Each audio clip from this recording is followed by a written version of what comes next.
Kailangan na pala. Political will. Oh, ito, example. Mm. Kuya Benny, ilan bang kilowatt hours ang kinukonsumo ng ating bansa sa loob ng isang taon? Naku, wala kaming idea niyan ko. Kayong tatlong mga magagaling dito. Malaki po, malamang ko malaki yan. Ilan? Magkano? Wala kaming idea niyan ko. Kuwentahin natin, ilang kilowatt hours ang pangkalahatang konsumo, lahat ng mamamayan sa loob ng isang taon. Itong, 110 terawatts. yan. Ibig sabihin yan, 110 billion kilowatt hours. Oh. Okay. Terawatts ang sinasabi niya. Opo, Hours, 110 billion.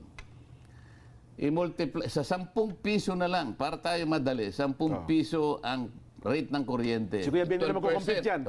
Sige. 12%. 1 trillion 100 billion. Marami. 1 trillion 100 billion times 12%.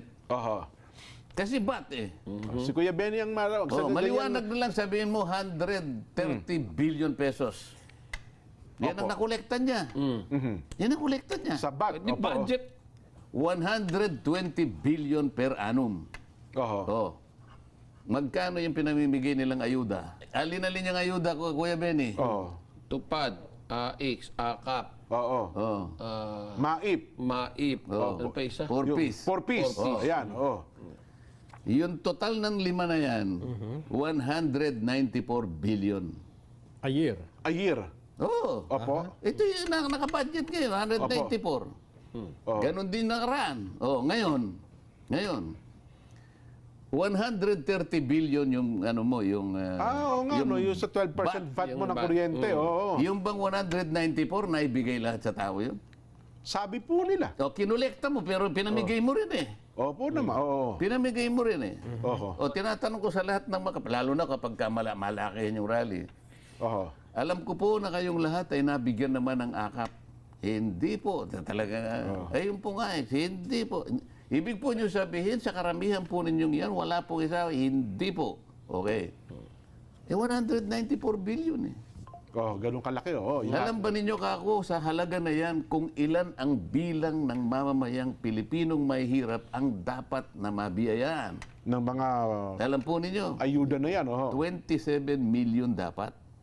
Sapagkat yun ang pinakamahirap sa atin.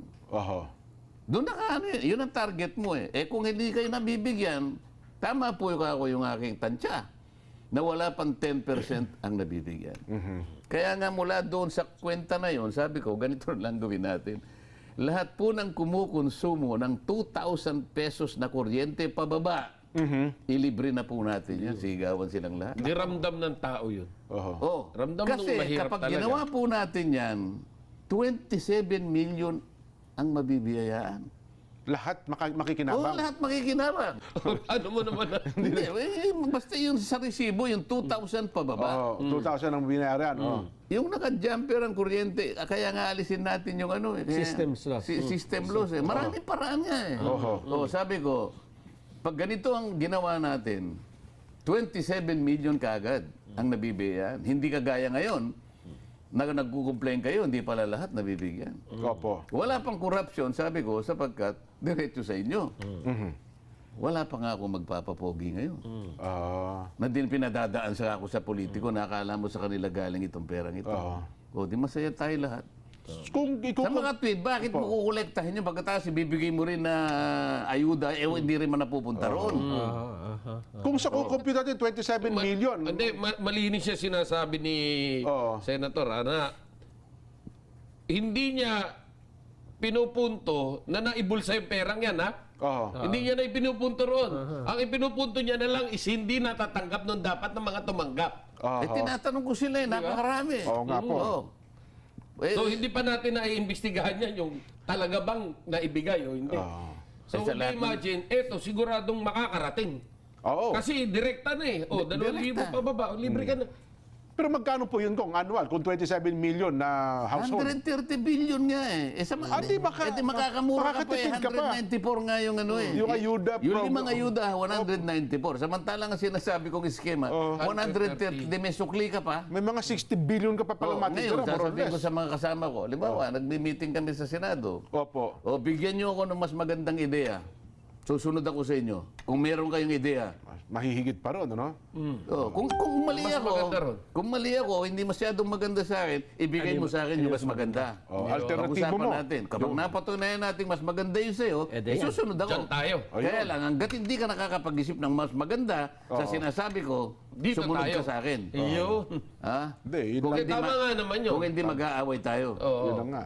Oh. Kasi merong ibang mga mambabatas talagang ipipilit yung gusto nila eh. Yun na nga. Oh. Pero ito hindi naman pinipilit at sinasabi, baka may mas maganda ka riyan. Oo.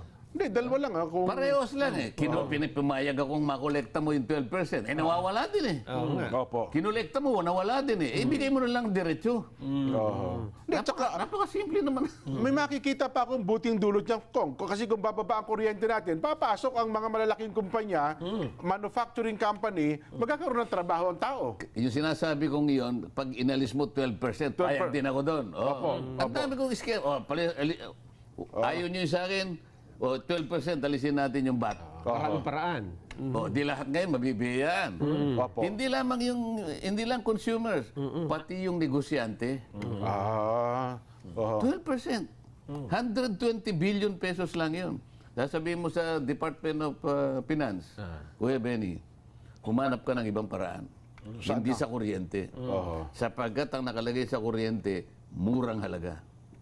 Dito mo kinuha eh.